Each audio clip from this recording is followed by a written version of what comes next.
Coming off the heels of Revenge of Shinobi, a highly praised game during the Genesis launch year, was Shadow Dancer, a follow-up that Revenge fans weren't expecting. Completely disregarding the changes and additions made by its gen predecessor, Shadow Dancer instead falls in line with the original two arcade titles, Shinobi and Shadow Dancer. This means you don't have a health bar as a safety blanket, a selectable array of ninjutsu powers, and a double jump that does a shuriken spread. Some probably view this and everything it stands for as a wrong step backwards, but speaking as someone who's a fan of the game that started it all, this is like revisiting an old friend with a new coat of paint. In this installment, you play as Joe Musashi, or his son, depending on the cart's region, as he challenges the nefarious, Union Lizard Gang from taking New York hostage. Despite sounding as if they work at a shipping company, the first stage demonstrates why this group is no joke. Brooklyn is burning to a crisp. And I don't mean one or two apartment buildings smoking up, as you'll see the background literally engulfed in a fortress of flames, buildings in the foreground reduced to rubble, and flares erupting from manhole covers. Amongst the chaos is your protagonist, in gray clothing and armor, who can bulldoze through a gauntlet of foes with his deadly arsenal, either from a distance with shuriken, dangerously close with a sword, or all around with the lone ninjutsu attack, fend off units in riot gear, masked goons that resemble Power Rangers fodder, and save Andy Bogard cosplayers scattered around, and just like in Shinobi, are all divided into two planes you can jump between. This time, however, you have a buddy tagging along, Yamato the dog, who can be charged up and unleashed against the opposition. Now, when I say things like, a new coat of paint or, just like in Shinobi, I don't want to make Shadow Dancer seem like a pale imitation, because this product captures the essence of the original's mechanics perfectly. You can't enter this game with a shuriken ablazing mentality, and if you do, your first embarrassing death will set you straight.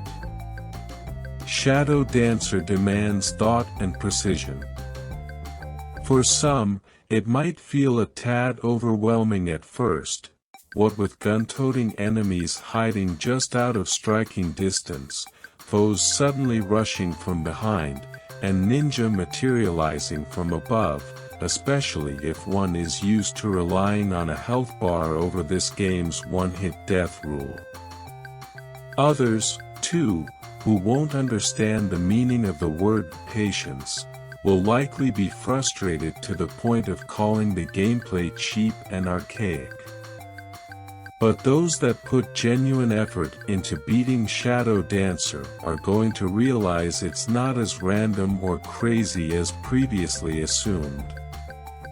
The more threatening enemies have their own unique quirks that can be exploited, like gunners that frantically reload after a few shots, or the Ninja Rainbow Squad, each colored goon corresponding to a different method of movement. This is going to sound painfully obvious, but it really is vital to commit these weaknesses to memory, because Shadow Dancer is a game that loves ambushing you with a mishmash of enemy types, all working in unison in usually the most damning of circumstances. Who do you attack first, and in what capacity?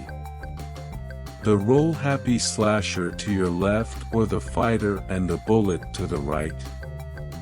The blue ninjas or the red ninjas, while also avoiding a helicopter, on Lady Liberty?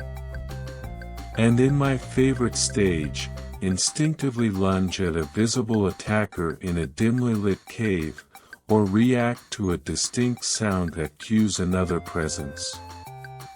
It's like the game is gleefully saying, in its best Mark Hamill Joker impersonation, "Let's see you get out of this one."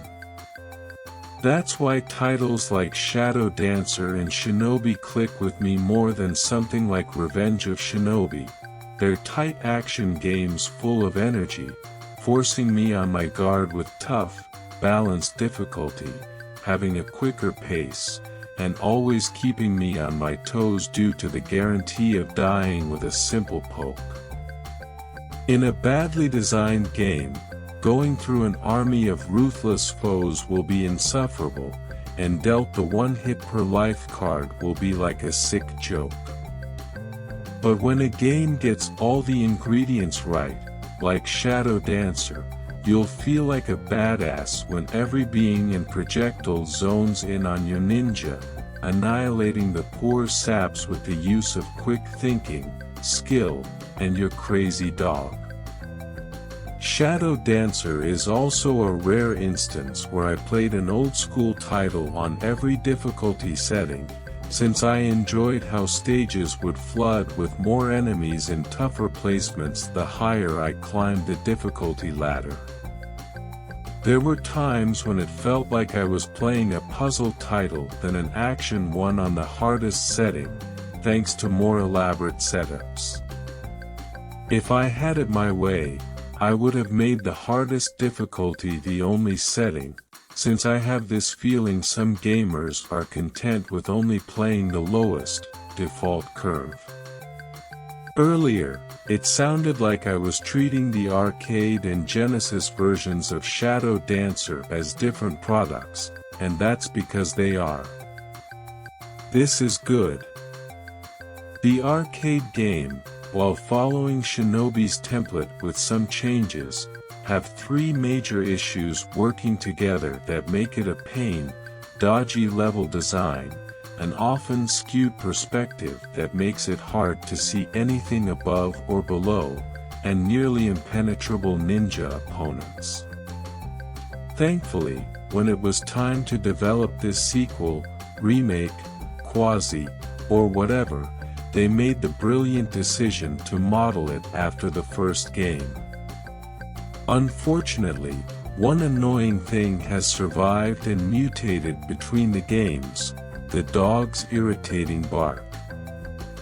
Every time Yamato faces enemies, it sends out an endless stream of barks until you either turn around or kill them.